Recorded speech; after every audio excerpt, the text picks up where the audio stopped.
Hello, Johnny Rotten here.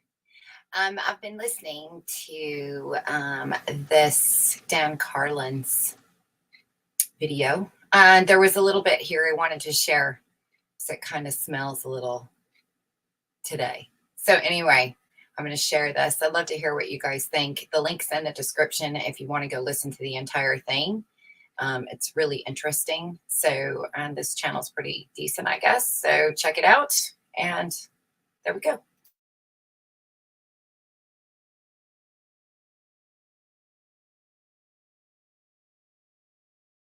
Some names, secure Rome's borders. But trouble brewed over in Gaul instead, and it flared up in an indirect way, if you believe the sources, because of this new German situation, a tribe that was located, whose territory, I'm going to call them tribes, but some of these places were really proto-states or states. So let's understand, tribes is a bad word, but as Goldsworthy says, we're kind of stuck with it. But this tribe, located in what's now modern-day Switzerland, Caesar says, decided that they were going to move. They didn't like being neighbors of the Germans, and they felt too constrained in this land hemmed by mountains and not enough territory, so they were going to move, and they were going to move in a way where they were going to cross Roman territory. This southern France area that the Romans had to take, of course, to protect this road to Spain. They called it the province today, I think. Caesar just always called it the province. And this group of Gauls from modern-day Switzerland, numbering, the ancient sources said, in excess of 350,000 people in a migration, men, women, children, the whole thing, burn your possessions, burn your towns, 3 years in the makings, and leave. 350,000+ people are going to cross Roman territory. And Caesar and the Romans basically say, no, they're not. Now, this is where Caesar's narrative begins, where he starts explaining, the Gallic Wars. The first thing he does is, for a paragraph or two, he lays out the land for your average Roman consumer of his media, we would say today. Because once Caesar gets away from the close parts of Gaul, right, toga-wearing Gaul, then next is short-haired Gaul, once you head on into long-haired Gaul, you are continually moving into less and less well-known territory the farther you go.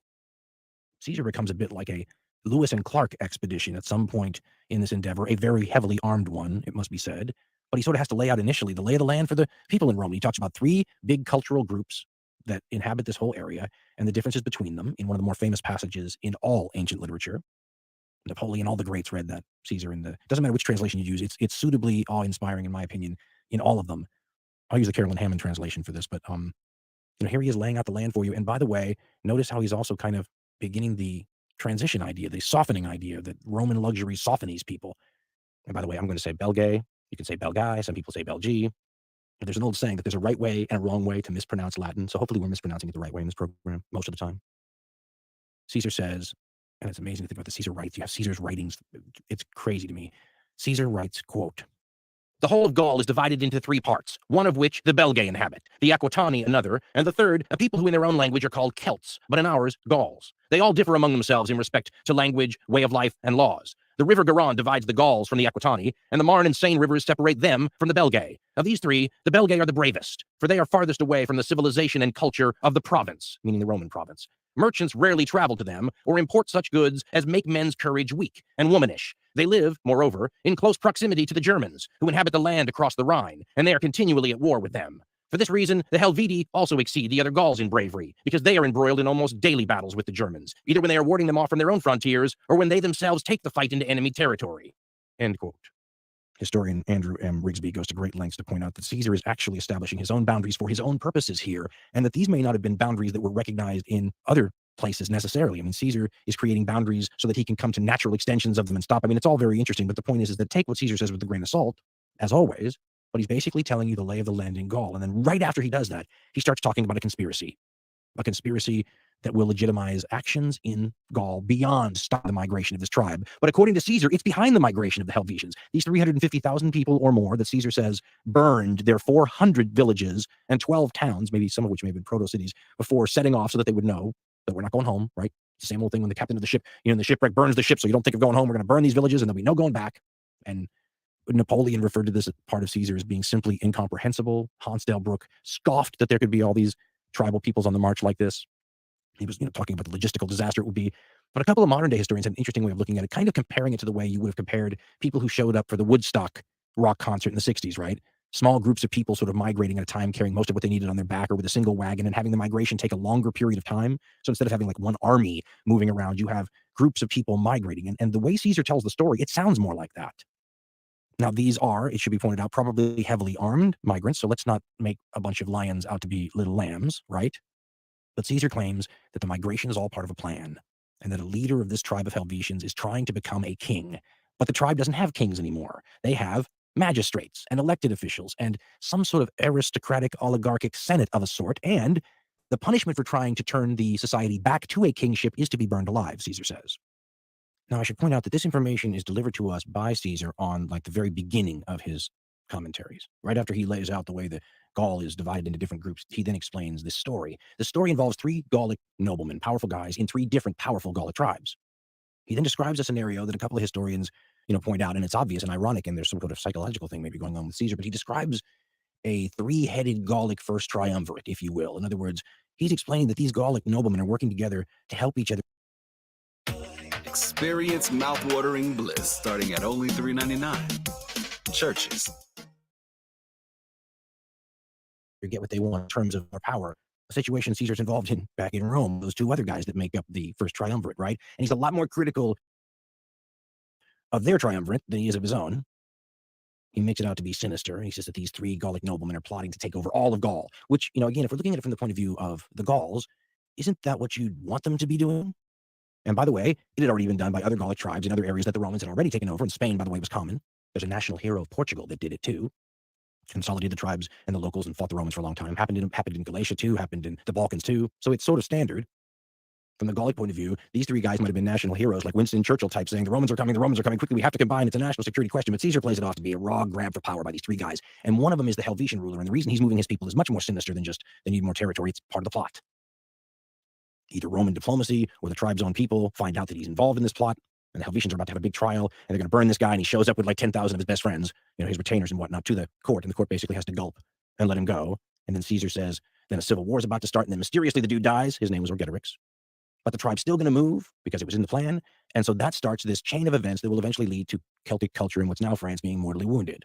So what's the cause of all this if you're in a war crimes trial? And they're saying, how did this ethnic cleansing or whatever come to be? Well, it all starts with the rationale. And here's how Caesar lays it out in my S.A. Hanford translation. Quote, the foremost men among the Helvetii in rank and wealth was Orgetorix. In the consulship of Marcus Messala and Marcus Piso, he was induced by the hope of obtaining royal power to organize a conspiracy of noblemen and persuaded his countrymen to emigrate en masse, telling them that they were the best fighters in Gaul and could very easily conquer the whole country. End quote. He then explains that this Orgetorix sort of leads the entire movement to get it together to burn the homes eventually and migrate en masse. And then as part of the process of negotiating with nearby tribes, that they would have to pass through, he starts making a couple of important friends at these other tribes. They decide to work together. And Caesar says, quote, Orgetorix convinced them, these other 2 aristocrats, that these schemes were quite easy of achievement by telling them that he intended to usurp the sovereignty of his own state, which he said was beyond question the most powerful in Gaul. And then he would use his wealth and military strength to secure them the possession of their thrones. His arguments proved effective. The 3 men swore an oath of mutual loyalty, hoping that once they had made themselves kings, the great power of the warlike peoples they ruled would enable them to get control of all Gaul. End quote. If you're looking at this from a pro-Gallic perspective, though, that might be a good idea. Caesar portrays it as otherwise, but remember, in this story, it's Darth Vader's account that we get to have. Celtic expert Barry Cunliffe, offers an idea or a way to look at this where the people of Gaul were unusually threatened during this time period and maybe in a crisis situation, if you will, in which case the migration of the Helvetians might have been much more like a Cherokee Trail of Tears, if you want to compare it to something from the Native American terminology. He says that Caesar's oft-quoted rationalization that Gaul would have to be taken over by the Romans if it were not to become Germanic, he says, quote, may have been an unbiased interpretation of the evidence he had before him, end quote. Cunliffe also points out that events quite a distance from here could be having effects, ripple effects. For example, he talks about the Dacians, which are a barbarian people that may or may not be Germanic, also having a huge offensive against another Celtic people in the Hungarian plain, which has a domino effect or an accordion effect that, Caesar ends up dealing with the end result of, as these Helvetians start to move, because tribes to the east of the Helvetians are being displaced. So the Celtic peoples of Europe, and Gaul specifically, are threatened from multiple directions and different peoples. This tribe, the Helvetians, would have been on like the bleeding edge of what maybe was starting to look like the sick man of Europe for this time period. And they were having pieces of their territory bitten off from every direction. The Germans from the east, the Dacians from the southeast, and now the Romans from the south. Darn right you'd be talking about consolidating your power to try to resist this if you could. Caesar's great period in his history begins when he confronts this 350,000 person column of humanity, if you believe either the numbers, the way they showed up at Roman doors, over a river with a bridge that Caesar had just destroyed. Basically, this group of people, the front end of this tribe, has reached Caesar, and now they're going to have to ask him for permission to come into the province. Caesar's going to say, let me think about it. Go over there, camp out while I think about it. Meanwhile, while they're doing that, he's, organizing the raising of armies far away. He's got the troops with him building a giant 16-mile or something long fortification with guard towers at regular intervals, no doubt with some Roman bolt throwers in them. And when the tribe comes back for their answer, after they've been, how are they eating? You could have lots of people dying on this little Baton death march from the Swiss Alps to where Caesar was. And they say, okay, can we cross now? And Caesar, now with this giant fortification behind him and more troops with him, says no. Now, I'm just curious. If you're in this Gallic mass of people and you've been camping out, eating up maybe what little of your food is left, and you're waiting for a Roman decision and more people are showing up as the trail of the mass of humanity keeps arriving, and you're waiting and the Romans are building these fortifications, and you show up and you say, well, can we please cross now? And then they say no. What do? Caesar says that small groups of people in the night and the daytime try to cross over themselves over the river to get on the other side. It doesn't sound like a big armed mass of humanity. It sounds like a bunch of people desperately in like small family groups and whatnot trying to cross over and overwhelm the defenses or sneak by on any given point. And the Romans concentrate missile fire, they say, and kill all these people in the water and drive them back. Here's how historian Adrian Goldsworthy describes the situation. He says, quote, when the Helvetii returned for Caesar's decision, he bluntly informed them that, he's quoting Caesar now, according to the custom and precedent of the Roman people, he could not permit anyone to journey through the province, and that he would stop them if they tried to force their way through. Goldsworthy then says, the new fortifications were there to demonstrate that he meant what he said. However, it was difficult for such a great mass of people suddenly to change direction and purpose. The period of waiting by the river had also probably been very frustrating, and many of the Helvetii were determined to keep going, especially after the years of preparation and the willing destruction of their old homes. Small groups began to cross the Rhone, either using the fords or rigging up rafts to carry themselves, their animals, and vehicles. It is possible that these were deliberate probes, sent by the chieftains to test the strength of Caesar's defenses, but more likely, they reflected the loose central authority and individual independence that seemed to be characteristic of many of the tribes of Gaul. They were certainly not full-fledged assaults on the lines of fortifications. Most of the crossings took place under the cover of darkness, but a few parties were bold enough to risk the attempt in daylight. None succeeded, for Caesar's men were able to concentrate and meet each group in turn, overwhelming many of them with missiles as they struggled to cross. End quote. It seems to be that Goldsworthy, too, is maybe leaving open the possibility that this is more of a humanitarian situation than Caesar let on. Eventually, the Celtic tribe will move away. They have a plan B, which they try to avoid because it's a much tougher route, and they have to get the permission of a bunch of different other tribes, but they start heading away, and Caesar decides maybe he can't let them migrate to the other location that they want to do. Even if they don't have to pass through Roman territory, it could be a problem anyway. And he says that one of these conspirators, one of the Gallic triumvirate, the three-headed Gallic monster, is working with the Helvetians to negotiate and, pass over all these differences between these tribes, right? Smoothing it out maybe so they could work together more. And they organize a situation where the Helvetians promise, we won't do anything, but we'll be very nice as we cross through your territory. We won't do anything bad. And then they go through the territory of these tribes that are allies of Rome, and then they start breaking stuff and stealing stuff and devastating the territory. And so these Gallic tribes that are allied to Rome say to Caesar, or so Caesar says, help us. How can you let this happen to your allies right when you have an army right here? And Caesar says, I can't let that happen to my allies. He justifies it in the book that way. And then he goes after the Helvetians. Caesar will go raise some more armies real quickly. He'll catch up to the Helvetians as they're migrating across another tribe's territory. Caesar will come upon the tribe while they're in the process of crossing a river. And he says 3/4 of the tribe had already crossed. He says it took 20 days. Shows you how long this mass of humanity is taking to move, whatever the real numbers we're talking about here might be, because Caesar's must be inflated. But it's a lot of people one way or the other, and they're hard to feed. And Caesar comes upon, he says, this tribe where 3/4 of the tribe had crossed, but 1/4 was still on the other side waiting. That was the side Caesar was on too, so he attacked them. Killed a bunch. This is women, children, wagons, warriors. A bunch of them ran into the forest. And now the tribe comes to Caesar and basically says, what do you want from us? Caesar says, this, that, and the other thing, reparations, and we have a bunch of hostages. Now, this is a moment we should just discuss this for a second because it's wild. Also, this practice of hostages for good behavior. This is very common in the ancient world, but I always think to myself, what if this happened today? What if that's how we ensured good behavior today? What if when we were having problems with Saddam Hussein and you have your first Gulf War, and at the end of it, he stays in power, but in order to stop fighting, you demand a couple of his sons as hostages? Would be an interesting way to handle modern diplomacy, wouldn't it? But that's what Caesar says he wants from this tribe, and I want hostages. And they're always going to be like the sons and daughters of the nobility. So the people he's negotiating with are the ones who have to give the sons and daughters, and they say, hey, don't get cocky just because you beat us in a situation where we were, refugees over a river. We're basically still undefeated. Heck, we beat you a couple generations ago. We're in the practice of taking hostages, not giving them. And so the meeting broke up. The Helvetians, who would not provide hostages, go back along their way, continuing their migration. The Romans go back to tailing them. And Caesar now is looking for a way to strike at them because they haven't accepted his terms. Before he can manage to do it, though, he begins to have severe supply problems. More on that in a minute.